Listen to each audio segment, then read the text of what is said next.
রাতের আকাশে হাজারো তারা, কিন্তু মনটা ভারাক্রান্ত। আজ আমার একজন প্রিয় মানুষ পৃথিবী ছেড়ে চলে গেছে।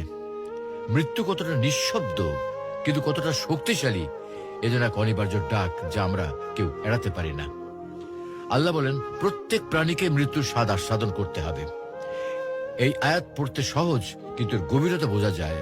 যখন আমরা কাছের কাউকে হারাই, তখন মনে হয় জীবন কতটা ক্ষণস্থায়ী। মৃত্যু আসে ধনী, গরিব, শিশু, বৃদ্ধ সবার কাছে। একদিন যে মানুষ হেসে খেলে জীবন কাটিয়েছে, তার নিথর দেহটা দেখে মনে হয় সবকিছু মিথ্যে। বাড়ি, গাড়ি, সম্মান, সম্পদ এগুলো নিয়ে কেউ কিছুই নিয়ে যেতে পারে না। মৃত্যু আমাদের শিখিয়ে দেয়, এই জীবন হলো একটা পরীক্ষা, এখানে আমরা অতিথি মাত্র। এই পৃথিবী আমাদের গন্তব্য নয়, বরং চিরস্থায়ী জীবনের জন্য প্রস্তুতি নেওয়ার জায়গা।